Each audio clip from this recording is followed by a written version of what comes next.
today I have a good video out here for all my LPN, RNs, and NP students.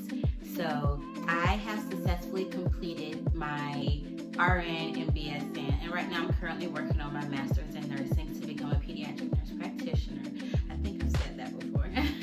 If you're interested in hearing the 10 tips that I use to successfully pass my RN and my BSN program, please stay tuned. Don't forget to thumbs up this video.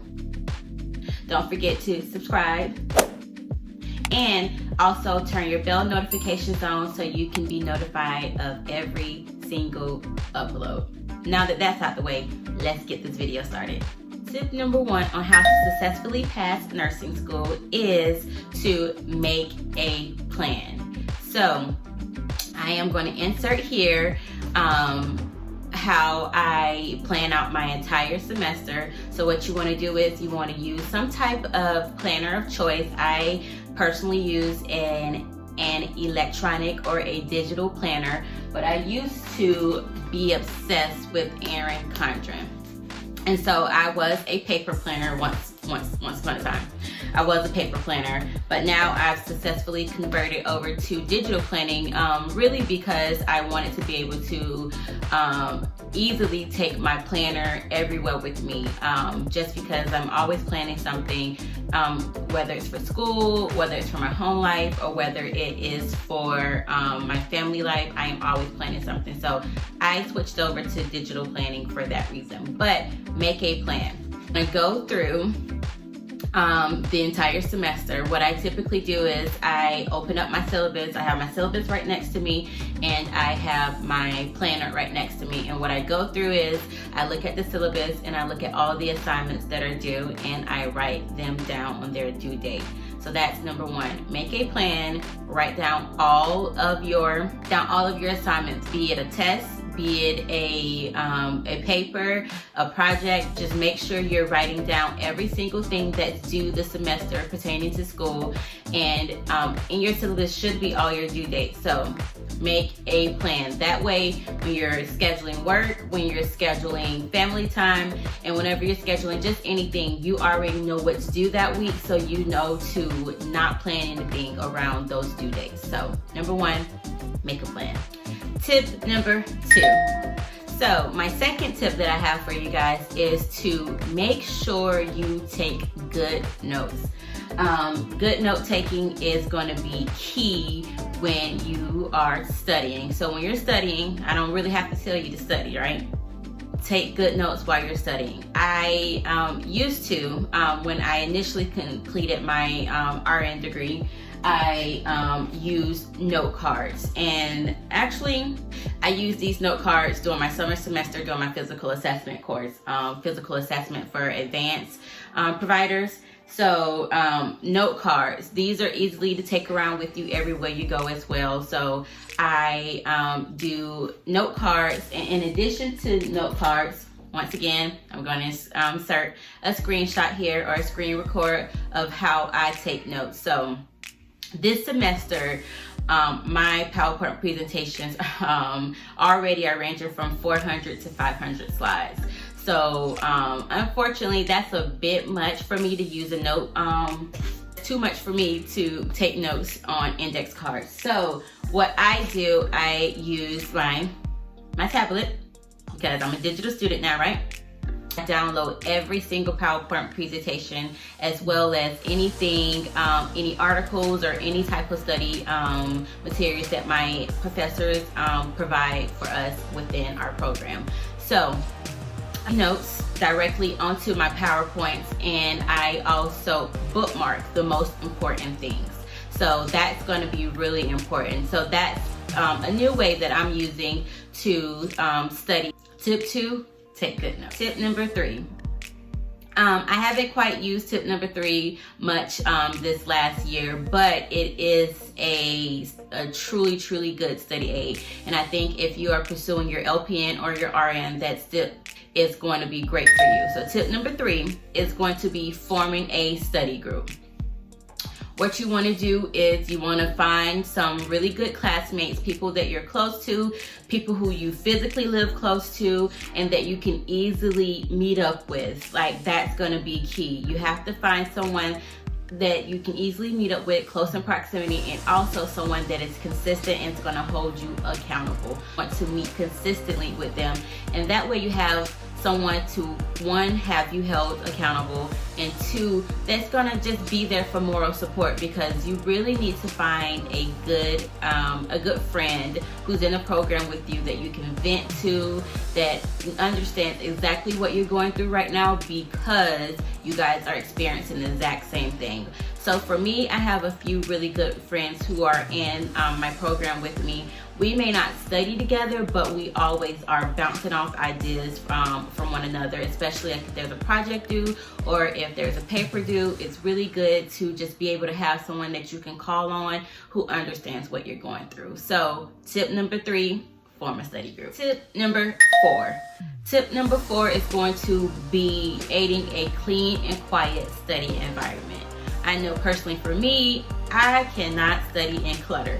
So what you want to do is you want to make sure whatever environment you're studying, especially if that's in your home, is going to be clean and quiet. Home studying, I cannot see clutter anywhere in my eyesight. Because if I'm at home studying, I'm going to feel like, okay, I need to clean up. So please, please, please make sure your environment, your immediate environment, I'm not talking about the other rooms in the house. I'm not talking about your guest room. I'm not talking about your kids' room. I'm not talking about your kitchen. I mean, if you're studying in those places, then those places need to be clean. But your immediate site, whatever you can see around you, just making sure that that is nice and clean so you're not distracted by any clutter that's going to be around you. So tip number 5. So my 5th tip for you is going to utilize your helpful study tools. So for me, my helpful study tools, I have quite a bit, so just bear with me. Initially, when I received my RN, I didn't really realize that you can utilize YouTube, but YouTube is a good study tool. I have a few key people and key channels that I look at. One being a channel called Osmosis, a guy named Armando, and also Khan Academy. Khan Academy has a YouTube. Khan Academy has an app. Khan Academy, you can log in from your web browser. Khan Academy is amazing. Academy is very useful in to help you understand. I am a visual learner, so all of these are actual videos and drawings, and it's just, they're really good study tools that I use. Another study tool that I use is Picmonic, which I've already created a video. So if you are interested in looking at that Picmonic video, just tap here. But Picmonic is a really amazing video. I'll also include, I have a 20% off discount code. I'll include that right down in the description box of this video. And it's also linked in my Picmonic video as well.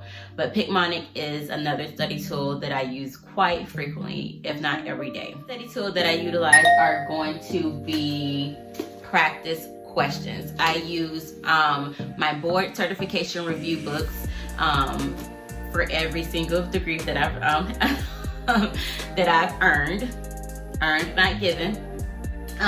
So when I was initially studying for the NCLEX, which is the board certification in order to become a registered nurse, I use NCLEX review books, which I have the pediatric one, so I'm actually going to be using these to answer questions as well, because the content is still the same. I'm just also learning how to become a more advanced provider. So it's still the same.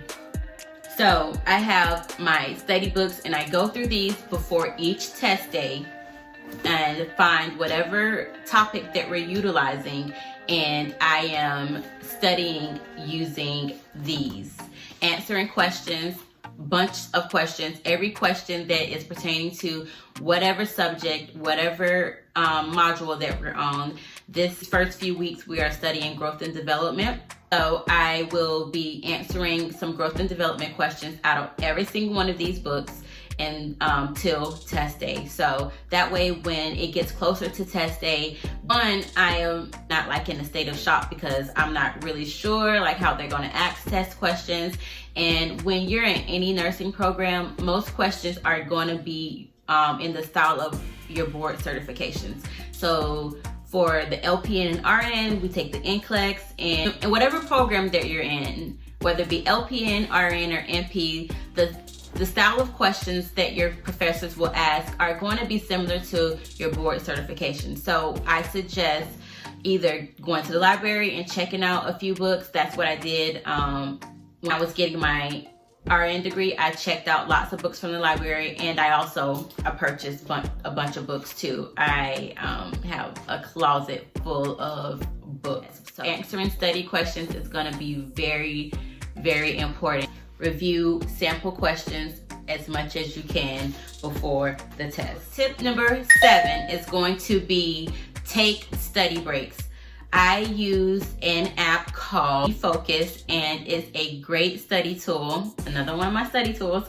When you're studying, you're making sure that your phone is off, your computers are off, all your notification services are off, because you want to have dedicated study time. And on your study breaks, you address all those phone calls, text messages, Facebook, Instagram, Snapchat, Twitter, whatever it is that you're on. You want to address any of those notifications during your study break and not during your study time, because study time needs to be strictly for studying and as focused as possible, cutting off the rest of the world. Tip number 8. So tip number 8 is going to be self-care.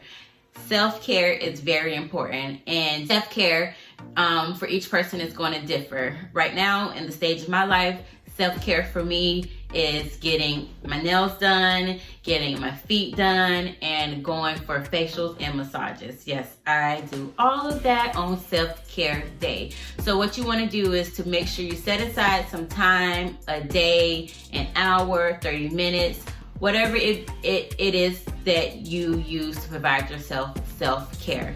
Tip number 8 is going to be self-care. We are almost there. We're almost there, you guys. If you've made it this far, leave me a comment below, and in that comment, whatever you decide to tell me, also leave this emoji. I love emojis. So leave this emoji down below in the comment section so that I know you've made it this far. Keep pushing on, almost there. Tip number 9. Tip number 9 is going to be family support. Family support, family support, family support. I say family support. It can be family and friends. For me, my friends have become family, so my friends and family support, whatever that is in your life, whoever you have in your life that support you, make sure they are on board with your goals in life. I know for me, my family and friends hold me extremely accountable, and I am so thankful to all of you who, if my family and friends are watching this, thank you so much. I love you, because they understand how important my goals are to me, and so they help keep me accountable. Be it not calling me during study time, be it if I'm having a hard time, because there are times where nursing school is going to be hard. Yes, I've successfully completed my RN and BSN, but that did not come without struggle. So you need to make sure you have your family on board, is your family you can talk to, because there's been plenty of days where I failed the test or failed the class, or I've needed to cry and just get something off my chest because it has been extremely difficult. So, and last tip, you've made it. Thank you so much for making it this far in the video. I really appreciate you for staying viewing this long. We have made it to tip number 10. Tip number 10 is going to be stay consistent with these 10 steps that I've given you, these 10 tips that I've given you. Stay consistent. Thank you guys so much for tuning in. If you have any questions or concerns, please leave them down below, or you can contact me on Instagram or my new Facebook group, which is Jenean's Journey. I'll leave everything down below, and have a great day. Happy studying!